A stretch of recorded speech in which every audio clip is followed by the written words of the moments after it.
بسم اللہ الرحمن الرحیم۔ گمنام ہیرو کے معزز ناظرین السلام علیکم۔ دوستو لائک ضرور کر دیا کریں، شکریہ۔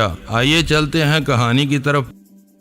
میرے پاس مانگنے کے لیے کچھ بھی نہیں ہے، میں مارنے یا مر جانے کے ارادے سے اپنی کشتیاں جلا کر یہاں آیا ہوں۔ دشمن کو مار لیا تو پھر سوچوں گا کہ نئی زندگی کے لیے کیا مانگا جائے۔ میں نے مکاری سے کام لیتے ہوئے تمہید باندھی، چند لمحوں کے لیے ڈرامائی خاموشی اختیار کی، پھر اداس لہجے میں کہا، ہو سکے تو دونوں پاسپورٹ مجھے لوٹا دو، میں وہ ساتھ لے کر نہیں پھر رہا۔ اس نے دبنگ لہجے میں اور نیچی آواز میں جواب دیا، ملنے آؤ گے تو لے لینا، وہ تمہارے ہیں، تمہارا انعام اب بھی باقی ہے۔ انعام دینا ہے تو اپنی مرضی سے دے دو، میں تم سے امان کے علاوہ اور کیا مانگ سکتا ہوں؟ بہت قناعت پسند ہو۔ ڈان کے ان الفاظ کے ساتھ ہزار بات کے نئے نوٹوں کی ایک گڈی پیچھے سے میرے قدموں میں آ گری۔ اس نے اپنی بات جاری رکھی، یہ 1,00,000 بات تمہارے ہیں، انہیں خرچ کر کے تم اپنی بد دماغ بیوی کو خوش کر سکو گے۔ خدا تمہیں کھویا ہوا مقام عطا کرے۔ میں نے نوٹوں کی گڈی اٹھا کر کسی خاندانی فقیر کی طرح ڈان کو دعا دی۔ ہوٹل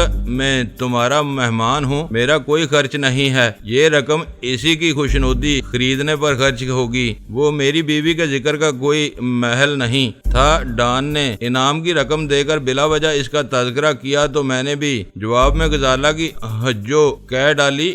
مجھے یہ جان کر خوشی ہوئی تھی کہ میری طرف سے ڈان کے ذہن میں پرورش پانے والے سارے شکوے شبہات زائل ہو چکے تھے اور وہ کھلے دل کے ساتھ ہمارے پاسپورٹ لوٹانے پر آمادہ ہو گیا تھا۔ یہ رقم حقیر ہے، اپنے کاموں پر میری خوشی کا اندازہ تم کو اس بات سے لگا لینا چاہیے کہ تمہیں اپنے پاس بلانے کے بجائے آج میں خود تمہارے پاس آیا ہوں۔ اس عزت افزائی پر میں ساری عمر ناز کرتا رہوں گا۔ ایک ایک کر کے میں اپنے ترکش کے تیر چلا رہا تھا، جب تک میں نے اپنی آنکھوں سے تمہیں نہیں دیکھ لیا۔ مجھے چاؤ فان کی بات کا یقین نہیں آیا، کسی نے تمہیں دیکھ لیا تو مشکل ہو جائے گی۔ میں جب باہر نکلتا ہوں چاؤ فان کی اسی گاڑی میں نکلتا ہوں۔ کالے شیشوں کے پیچھے کون مجھے دیکھ سکتا ہے؟ میرا سایہ دیکھ لے تب بھی مجھے نہیں پہچان سکتا۔ اس نے پرغرور لہجے میں کہا، تم نے اپنے آدمی سے میرے لیے کام کرنے کے بارے میں بات کی ہے؟ یکا یک وہ سوال کر بیٹھا۔ وہ زیرک آدمی تھا میری طرح، اس نے بھی چاؤ فان کی موجودگی میں اسد کا نام نہیں لیا۔ اس نے ہاتھ جوڑ کر معذرت کی ہے، یہ زندگی اسے پسند نہیں ہے، حالانکہ وہ خود بہت شفاق آدمی معلوم ہوتا ہے۔ ڈان بولا، تم کو پتا ہے کہ وہ ریموٹ کنٹرول بم تھا جو اسے موتی محل میں لے گیا تھا، وہ خود بم کے ساتھ اڑ گیا۔ تمہارے دوست نے اس آدمی کی بے خبری میں ریموٹ کنٹرول استعمال کر ڈالا، یہ غلطی تھی یا دانستہ ایسا کیا گیا؟ مجھے معلوم ہے، میں نے مجرمانہ ندامت کے ساتھ کہا، یہ اس کی مجبوری تھی، اسے راجن کے اثر و رسوخ کا علم ہے، وہ اپنے خلاف کوئی ثبوت چھوڑنے کا خطرہ مول نہیں لے سکتا تھا۔ اس آدمی نے بم اندر لے جانے پر آمادہ ہو کر اپنے مالک سے غداری کی تھی، ایک غدار کے لیے بڑی سے بڑی سزا بھی کم ہوتی ہے۔ خوب، ڈان میرے جواب سے محظوظ ہوتے ہوئے بولا، غداروں کے لیے یہ فلسفہ مجھے پسند آیا، ان سے کام لو اور انہیں اڑا دو، پالو گے تو وہ کل تم سے بھی غداری کریں گے۔ میری اور ڈان کی نگاہیں چار نہیں ہو رہی تھی، ہم دونوں اگلی اور پچھلی نشستوں پر تھے، ہمارے درمیان براہ راست سلسلہ کلام جاری تھا۔ اس دوران میں چاؤ فان کی ساری توجہ سڑک پر مرکوز رہی، وہ کسی بت کی طرح تناؤ کے عالم میں سیٹ پر اکڑا بیٹھا ہوا تھا۔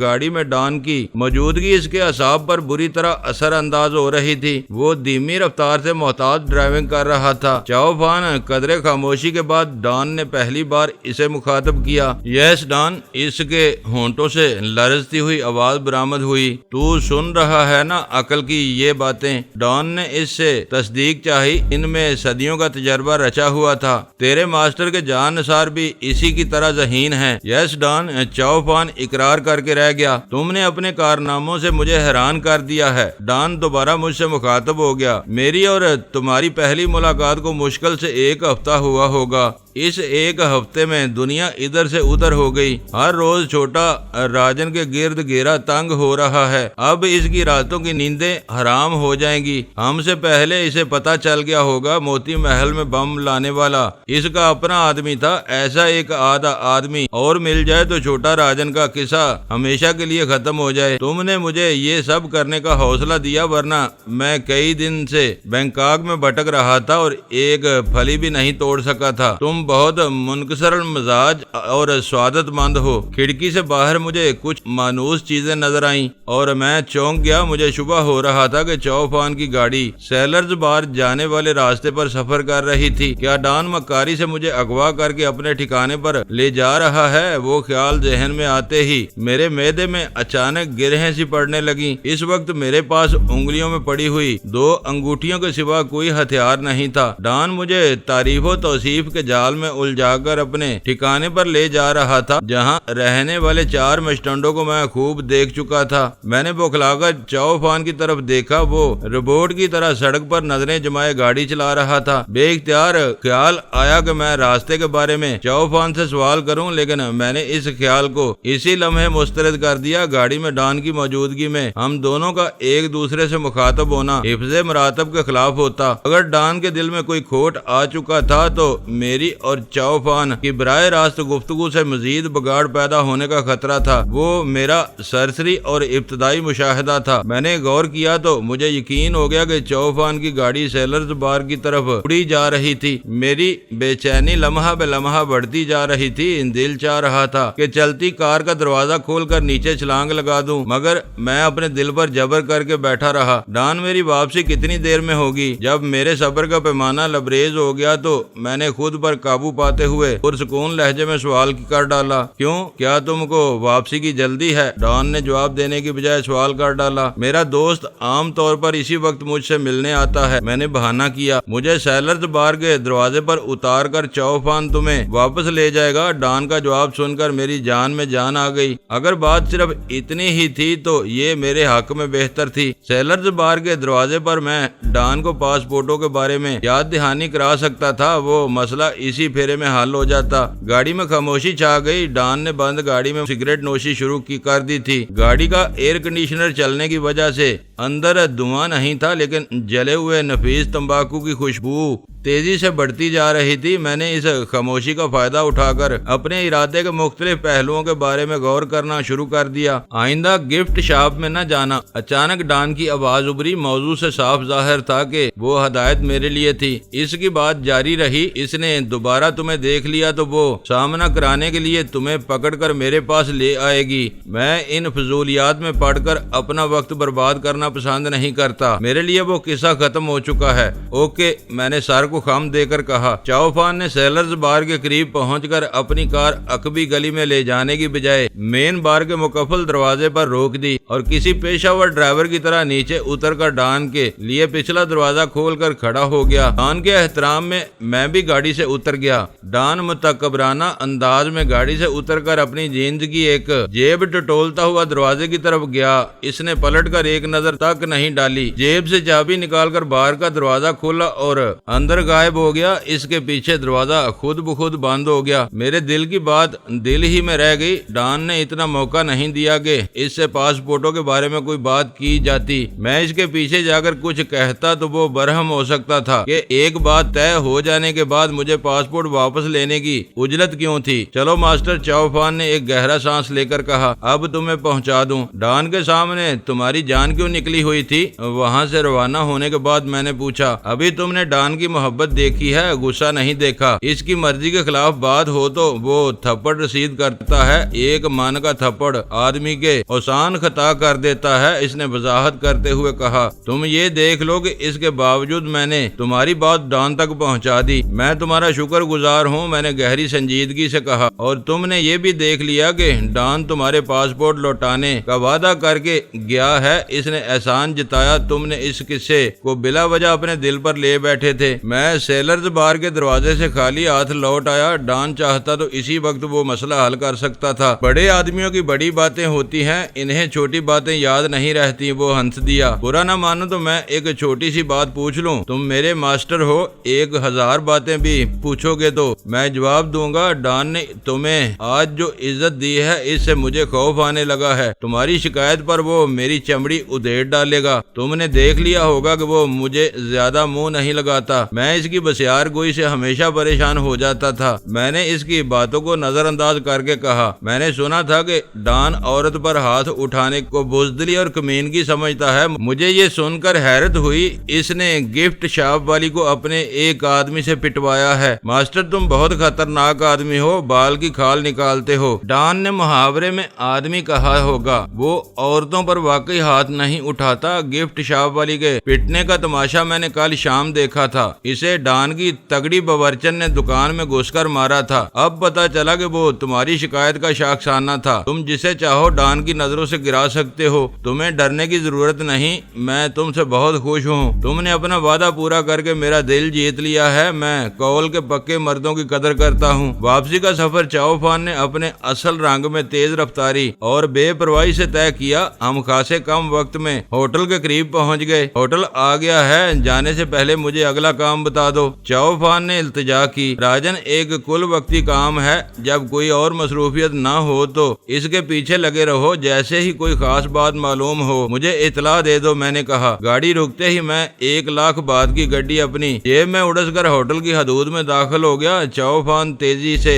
آگے روانہ ہو گیا۔ میں اپنے کمرے کے دروازے پر پہنچا تو دوسری دستک پر غزالہ نے اندر سے سوال کیا۔ میرا جواب سن کر اس نے مسکراہٹ کے ساتھ دروازہ کھولا تو مجھے اس کی مسکراہٹ کے پیچھے فکر و تشویش کے سائے منڈلاتے ہوئے محسوس ہوئے۔ میں بے تابی سے لپک کر کمرے میں داخل ہوا اور دونوں ہاتھوں سے اس کے بازو تھام کر متوحش انداز میں پوچھا، کیا بات ہے، تم خیریت سے تو ہو نا؟ تمہارے چہرے سے پریشانی کیوں جھلک رہی ہے؟ اتنا پریشان ہونے کی ضرورت نہیں، سب کچھ ٹھیک ٹھاک ہے۔ یہ بتائیں کہ ڈان سے آپ کی ملاقات کیسی رہی؟ اس نے کسمسا کر اپنے بازو میری گرفت سے چھڑا لیے۔ ملاقات بہت اچھی رہی، تم مجھے اپنے بارے میں بتاؤ، یہاں کیا ہوا ہے؟ آپ پہلے آرام سے بیٹھ کر جوتے وغیرہ اتاریں، کوئی گھبرانے والی بات نہیں ہے۔ آپ کے جانے کے بعد یہاں ایک لیڈی پولیس آفیسر آئی تھی، وہ تھوڑی دیر پہلے گئی ہے۔ یہاں پولیس کا کیا کام، وہ کیوں آئی تھی؟ غزالہ سے وہ سوال کرتے ہوئے میں نے طائرانہ انداز میں کمرے کا جائزہ لیا تو میز پر چائے کی 2 خالی پیالیوں اور ٹرے میں رکھے ہوئے چائے کے برتنوں کے سوا وہاں سب کچھ معمول کے مطابق تھا۔ وہ آپ کے جانے کے 10 منٹ بعد آئی تھی،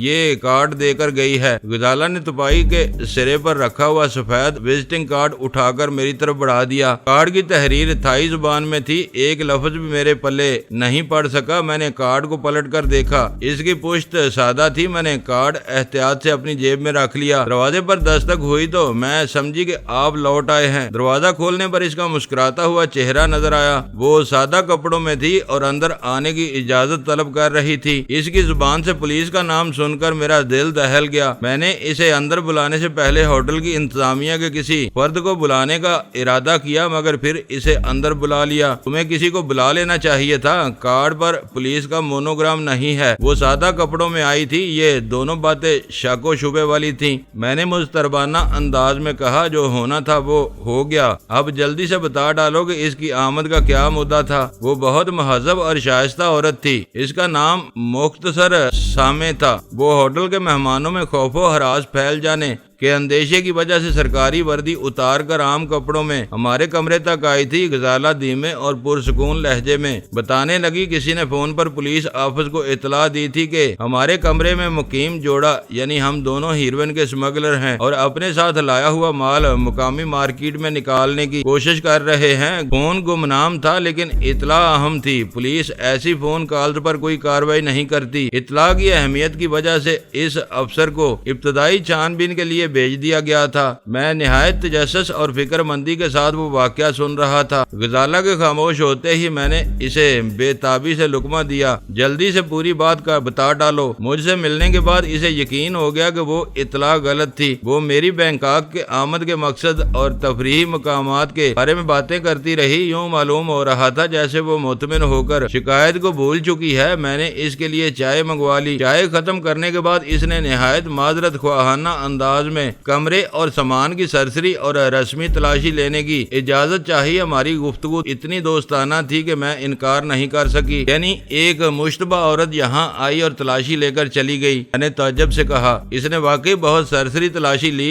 مجھے اس ٹائم بم کی طرف سے شدید خطرہ تھا جو ڈریسنگ ٹیبل کی دراز میں رکھا ہوا تھا۔ سامنے نے وہ دراز بھی کھولی اور بم والے تھیلے کو چھیڑے بغیر بند کر دی۔ اسے کہیں کوئی مشتبہ چیز نہیں مل سکی۔ اس نے تمہارے سوٹ کیس بھی کھلوایا ہوگا؟ میں نے نا امیدی کے عالم میں پوچھا۔ اس میں چند کپڑوں کے سوا کچھ نہیں تھا۔ میں نے وہ بھی دکھا دیا۔ بیم گن کہاں گئی؟ میں نے بے صبری سے سوال کیا۔ وہ میں کل آپ کے ایک کوٹ کی اندرونی جیب میں ڈال چکی تھی۔ تم نے رضا کرانہ طور پر اسے سب کچھ دکھا دیا اور تمہیں شبہ نہیں ہوا کہ وہ کوئی فراڈ تھی؟ سچ پوچھے تو جب تک وہ یہاں رہی مجھے اس پر کوئی شبہ نہیں ہوا۔ اس کی زبان سے پولیس کا نام سن کر میں خوف زدہ ہوئی اور میرا رویہ مدافعانہ ہو گیا تھا۔ اسے آپ میرے دل کا چور یا کچھ بھی کہہ لیں، میں نروس ہو گئی تھی۔ وہ یہاں سے کوئی چیز اپنے ساتھ بھی لے گئی ہے؟ میں نے غزالہ کی قابل فہم وضاحت کو دل ہی دل میں قبول کرتے ہوئے پوچھا۔ ایک تنکا بھی نہیں لے گئی۔ تلاشی کے دوران میں وہ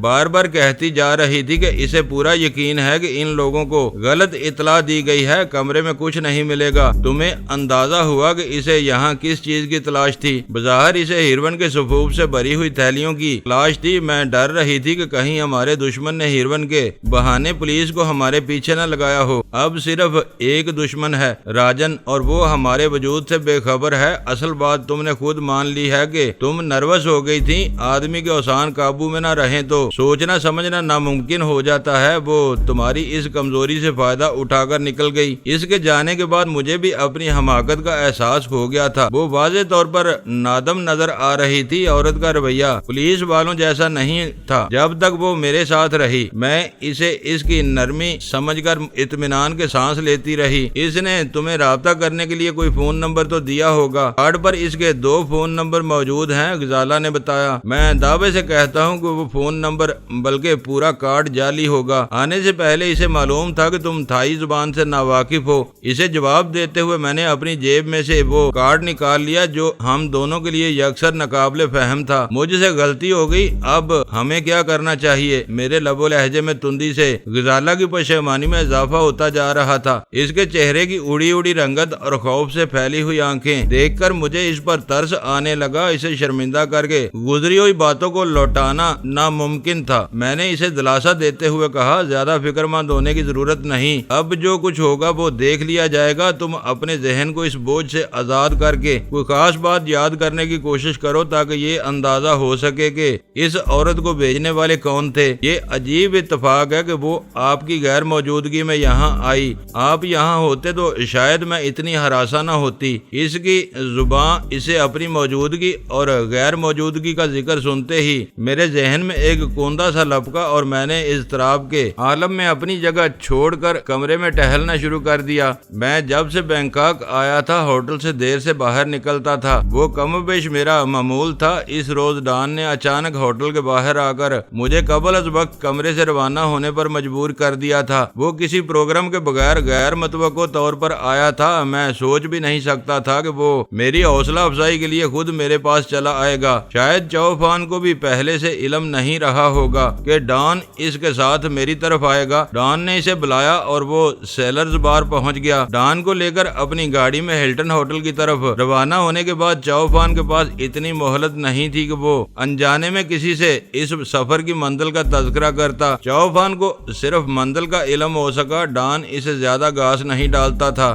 غالب امکان یہ تھا کہ دوران سفر راستے میں ان دونوں کے درمیان کوئی بات نہیں ہوئی ہوگی۔ ہوٹل پہنچ کر کیا کرنا تھا یہ صرف اور صرف ڈان کو معلوم تھا۔ ادھر ڈان اپنے معمول سے ہٹ کر مجھے اپنے ساتھ لے کر روانہ ہوا، ادھر جعلی پولیس افسر میرے کمرے کے دروازے پر پہنچ گئی۔ وہ دونوں واقعات اتفاقی نہیں ہو سکتے تھے، ان کے درمیان کوئی نہ کوئی تعلق ضرور تھا۔ اس امر میں کوئی شبہ نہیں تھا کہ ڈان میری غیر معمولی کارکردگی سے بہت زیادہ متاثر تھا۔ اس نے مسلسل میرے کام کی تعریفیں کی تھی۔ تازہ ترین ملاقات میں اس نے مجھے 1,00,000 بعد کے نقد انعام سے نوازا تھا، مگر کرائن بتا رہے تھے کہ وہ میرے کام پر کوئی حرف گیری نہ کرنے کے باوجود میری طرف سے مطمئن نہیں تھا۔ پہلے اسے میرے فرار کا اندیشہ ہوا اور اس نے ہمارے پاسپورٹ ضبط کر لیے وہ قصہ پوری طرح نمٹنے نہیں پایا تھا کہ جعلی پولیس افسر کا معاملہ سامنے آ گیا۔ مجھے شبہ ہو رہا تھا کہ وہ ڈان کا پھیلایا ہوا جال تھا۔ اسے یہ بات ہضم نہیں ہو رہی تھی کہ میں نے اس کے کسی آدمی کی مدد لیے بغیر موتی محل کے ناقابل تسخیر حفاظتی نظام کو تہس نہس کر کے وہاں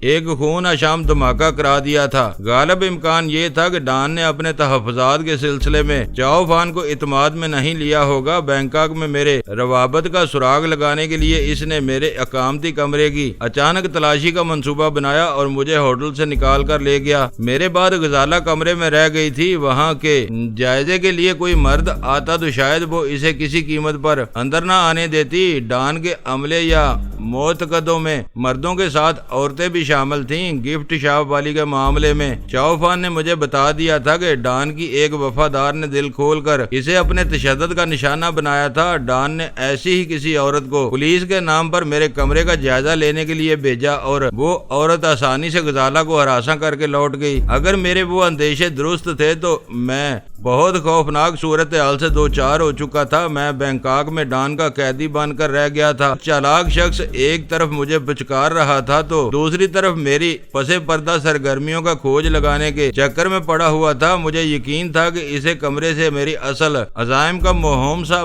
سراغ بھی مل جاتا تو وہ میری گردن کٹوانے میں تاخیر نہ کرتا۔ اسی اثناء میں روم سروس کی ویٹرس کمرے سے خالی برتن لے جانے کے لیے آ گئی۔ میرا ذہن ان واقعات میں بری طرح الجھا ہوا تھا۔ میں سوچ رہا تھا کہ اسی وقت چاؤ فان کو فون کر کے طلب کروں اور اسے پورا قصہ سنا کر وہ وزٹنگ کارڈ دکھاؤں تاکہ اس کے مندرجات کا علم ہو سکے۔ وہ واقعہ میرے لیے بہت سنگین تھا۔ اس پر چاؤ فان کا رد عمل سامنے آنے کے بعد دودھ کا دودھ اور پانی کا پانی ہو جاتا۔ ویٹرس خالی برتن سمیٹ کر پلٹی تھی کہ غزالہ بول پڑی، یہ مقامی عورت ہے، کارڈ کی تحریر اسے کیوں نہ دکھائی جائے۔ وہ بالکل سامنے کی بات تھی۔ ویٹرس بہت اچھی انگریزی بولتی تھی۔ چند روز کے قیام کے دوران میں ہماری روم سروس کے تقریباً تمام عملے سے واسطہ پڑ چکا تھا اور میں نے اندازہ لگا لیا تھا کہ ہیلٹن میں میزبانی کے فرائض انجام دینے کے لیے دوسری صلاحیتوں کے ساتھ انگریزی بولنی ضروری تھی۔ قد و کال کے اعتبار سے ہوٹل کا بیشتر عملہ مقامی تھا۔ مس، کیا تم ایک کام کر سکتی ہو؟ میں نے اسے آواز دے کر کہا۔ وہ دروازے کے قریب رک کر پلٹی اور پلکیں جھپکا کر میری طرف دیکھنے لگی۔ وہ منہ سے کچھ نہیں بولی۔ اس کے ہونٹوں پر بہت دھیمی سی مسکراہٹ تھی۔ اس کی سیاہ آنکھیں استفسار طلب انداز میں میری طرف اٹھی ہوئی تھیں۔ یہ کارڈ پڑھ دو، میں تھائی زبان سے واقف نہیں ہوں۔ میں نے کارڈ اس کی طرف بڑھا دیا۔ اس نے برتنوں کی ٹرے ایک کرسی پر ٹکائی اور میرے ہاتھ سے کارڈ لے کر اس پر ایک سرسری نظر ڈال کر بولی، یہ کسی کانگ کیونگ مون کمپنی کا کارڈ ہے۔ نیچے کمپنی کا پتہ، فون اور فیکس نمبر لکھے ہوئے ہیں۔ میری اور غزالہ کی نظریں چار ہوئیں۔ ہمارے شبے کی تصدیق ہو گئی تھی۔ اس پر کمپنی کے کس عہدے دار کا نام لکھا ہوا ہے؟ میں نے پوچھا۔ کسی کا نام نہیں سر، یہ سادہ بزنس کارڈ ہے۔ کیا تم اس کمپنی سے واقف ہو؟ میں نے سوال کیا۔ نو سر، اس نے بے بسی سے اپنے سر کو جنبش دی۔ شہر میں ہزاروں تجارتی اور کاروباری ادارے ہیں۔ مجھے افسوس ہے کہ میں آپ کی مدد نہیں کر سکتی۔ یہ فرم شہر کے مشہور کاروباری مراکز میں واقع ہے۔ یہ کارڈ دیکھ کر ٹیکسی ڈرائیور آپ کو صحیح پتے پر پہنچا دے گا۔ میرا شبہ درست ثابت ہوا۔ ویٹرس کے چلے جانے کے بعد میں نے یہ فضول کارڈ ہے جو کہیں سے اس کے ہاتھ لگا ہوگا، اس کا سامنے کی ذات سے کوئی تعلق نہیں ہے۔ اب کیا کیا جائے؟ غزالہ پریشانی کے عالم میں بولی۔ مجھے بالکل اندازہ نہیں ہو سکا کہ وہ عورت یہاں کیا دیکھنے کے لیے آئی تھی۔ کوئی ہمارے پیچھے لگ گیا ہے۔ اب ہم یہاں محفوظ نہیں ہیں۔ ہمیں چاؤ فان کو اعتماد میں لے کر ہوٹل بدل لینا چاہیے۔ مجھے یقین ہے کہ وہ کوئی تیسرا آدمی نہیں ہے۔ عورت ڈان کی طرف سے آئی تھی، میں نے نرمی سے کہا۔ ڈان نے عورت کا کام آسان کرنے کے لیے مجھے یہاں سے ہٹایا تھا۔ مجھے اس کو چھوڑنے کے لیے سیلرز بار جانا اور وہاں سے آنا پڑا۔ وہ چاہتا تو مجھے وہیں بلا سکتا تھا۔ اس بہانے سے اس نے اپنی بھیجی ہوئی عورت کو اتنا وقت دے دیا کہ وہ اطمینان سے اپنا کام پورا کر سکے۔ ڈان کی ذات پر وہ سنگین الزام غزالہ آسانی سے قبول نہیں کر سکی۔ اس نے پے در پہ تنقیدی سوالات کا سلسلہ شروع کر دیا۔ میں اس بارے میں پہلے ہی خاصی مغزنی کر چکا تھا۔ میں اسے تسلی بخش جوابات دیتا چلا گیا۔ وہ رفتہ رفتہ میری ہم نوا ہو گئی۔ میں ڈان سے نہیں ملی، لیکن آپ نے میرے ذہن ذہن میں اس کی جو تصویر بنائی ہے وہ اس حرکت سے میل نہیں کھاتی۔ میرے خیال میں اسے کھرا آدمی ہونا چاہیے۔ اسے آپ پر کوئی شک ہے تو وہ آپ سے کھل کر بات کیوں نہیں کرتا؟ یہ اس کی مجبوری ہے۔ وہ میرے ہاتھ سے راجن کا خاتمہ کرانے کا خواب دیکھ رہا ہے۔ میں نے کہا، چوری چھپے میرے خلاف چھان بین کر رہا ہے۔ اسے اندیشہ ہوگا کہ اس نے مجھ سے براہ راست کوئی پوچھ گچھ کی تو میں بھڑک جاؤں گا۔ اب آپ کیا کریں گے؟ اس نے الجھن امیز انداز میں سوال کیا۔ خاموش رہنا خطرناک ہوگا، میں نے سگریٹ سلگا کر جواب دیا۔ ڈان سمجھ جائے گا کہ ہمارے دل میں کوئی چور ہے۔ میں پرزور انداز میں اسے شکایت کروں گا۔ کیا یہ عجیب بات نہیں ہوگی کہ اس سے اسی کی شکایت کی جائے؟ میں اسے اپنے شبہات سے آگاہ نہیں کروں گا۔ میری شکایت کسی نامعلوم حریف کے خلاف ہوگی۔ واقعہ تازہ تھا، شکایت کرنے میں تاخیر مناسب نہیں تھی۔ میں نے چاؤ فان کو درمیان میں لانے کا ارادہ ترک کر کے براہ راست ڈان سے بات کرنے کا فیصلہ کر لیا۔ موبائل فون پر گھنٹی بجتے ہی وہ لائن پر آ گیا۔ وہ اس کے لیے میری پہلی فون کال تھی جو غیر متوقع طور پر کی جا رہی تھی۔ اس نے اکھڑ اور گراتی ہوئی آواز میں کچھ کہا جو میری سمجھ میں نہیں آیا۔ شاید اس نے اپنی زبان میں کچھ کہا تھا۔ ڈان، میں علی بول رہا ہوں۔ اس کے خاموش ہونے پر میں نے رسانیت سے کہا، اوہ بولو کیا بات ہے؟ اس بار ڈان نے انگریزی میں جواب دیا۔ میری آواز سن کر اس کا لب و لہجہ نرم ہو گیا تھا۔ آج غضب ہو گیا، تم مجھے اپنے ساتھ لے گئے۔ پیچھے سے ایک بدماش عورت پولیس والی بن کر میرے کمرے میں گھس آئی اور میری بیوی کو دمکا کر سامان اور کمرے کی تلاشی لے کر چلی گئی۔ میں ایک سانس میں کہتا چلا گیا، کیا وہ تمہارے کمرے سے کوئی چیز چرا کر بھی لے گئی ہے؟ ڈان نے پرسکون لہجے میں دریافت کیا۔ اس نے میری شکایت پر کسی خاص رد عمل کا مظاہرہ نہیں کیا۔ ابھی میں کچھ نہیں کہہ سکتا۔ ہو سکتا ہے کہ وہ میری بیوی کی نظریں بچا کر کچھ لے گئی ہو۔ سامان کا پوری طرح جائزہ لینے کے بعد پتہ چل سکے گا کیا کیا غائب ہے۔ واقعہ افسوسناک ہے لیکن تمہیں زیادہ پریشان ہونے کی ضرورت نہیں۔ ڈان، میں بہت زیادہ پریشان ہوں۔ میں نے اس کی بات کاٹ کر کہا، وہ کون تھی؟ کس مقصد سے آئی تھی؟ اسے کس نے بھیجا تھا؟ ان سوالوں نے مجھے بے چین کیا ہوا ہے۔ تم صرف میرے دشمن پر نگاہ رکھو۔ تمہارے ان سب مسائل کی ذمہ داری مجھ پر ہے۔ میں تم کو پورا تحفظ فراہم کروں گا۔ اپنا سامان چیک کر کے مجھے بتاؤ کہ وہ کچھ لے تو نہیں گئی۔ کوئی چیز غائب ہے تو وہ تمہیں شام سے پہلے واپس مل جائے گی۔ ڈان کا جواب واضح نہیں تھا لیکن زو مانی تھا۔ میری کسی بھی گمشدہ چیز کے واپس دلوانے کا وعدہ کر کے اس نے میرے شبے کو تقویت دی تھی۔ چوفان کا اس سے دم نکلتا تھا مگر میری بات مختلف تھی۔ وہ کتنا ہی شفاق اور خونخوار رہا ہو، میں نے اس کی انا سے کھیل کر اسے اس حد تک اپنی مٹھی میں لے لیا تھا کہ وہ میری کسی دو ٹوک بات کا برا نہیں مناتا تھا۔ وہ گول مول باتیں کر کے مجھے ٹالنا چاہ رہا تھا۔ میں نے تہیہ کر لیا کہ اسے سچ اگلوا کر رہوں گا۔ میں نے کہا، ڈان، یہ لاکھوں کی آبادی کا شہر ہے، تم اس بدماش عورت کو کہاں ڈھونڈو گے؟ مجھے اس کا سراغ بتاؤ یا اپنے شبے سے آگاہ کرو۔ میں خود اس کی آنتیں نکال کر سیلرز بار پہنچا دوں گا۔ میں اپنے دشمنوں کا لہو پی جانے کا عادی ہوں۔ اس چھوٹے سے معاملے میں اتنا جذباتی ہونے کی ضرورت نہیں۔ میرے سخت جواب پر اس نے ہلکے سے تادیبی لہجے میں کہا، جب میں نے کہہ دیا تو اسے میں دیکھ لوں گا۔ تمہارے ذہن میں کوئی خیال سر ابار رہا ہے تو مجھے بھی اس میں شریک کر لو۔ علی، تم بہت ضدی ہو۔ مجھے یقین ہے کہ سامنے نے تمہارے سامان میں سے کوئی چیز نہیں اٹھائی ہوگی۔ وہ آئی اور چلی گئی، تم کو اسے بھول جانا چاہیے۔ اوہ، تم اس کا نام بھی جانتے ہو؟ میں نے تحیر زدہ لہجے میں کہا۔ میں بلا وجہ کوئی بات نہیں کہتا۔ اس کی تحکمانہ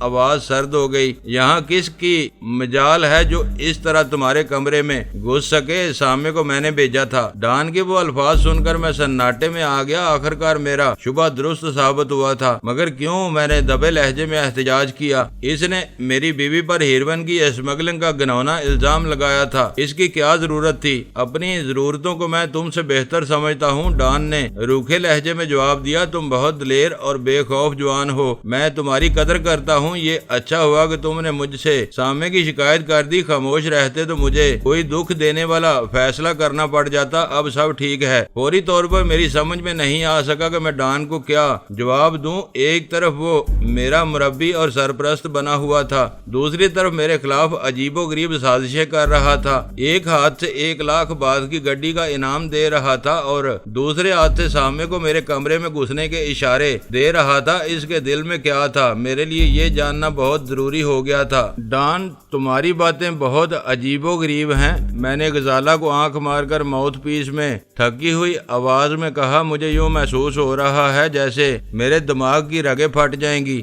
زیادہ سوچنے میں یہی خرابی ہوتی ہے۔ ڈان کی طرف سے خشک لہجے میں جواب آیا، آدمی کو اپنی بساط سے بڑھ کر نہیں سوچنا چاہیے۔ جب میں نے تم سے کہہ دیا کہ سامے کو میں نے تمہارے کمرے میں بھیجا تھا، وہ کسی کی جاسوسا نہیں تھی، تو تم کو وہ قصہ بھول جانا چاہیے۔ دوستو ویڈیو کو لائک ضرور کر دیا کریں۔ ISI پاک آرمی زندہ باد، پاکستان پائندہ باد۔ معزز ناظرین، اپنا خیال رکھیے گا اور اپنے اس چینل کا بھی شکریہ۔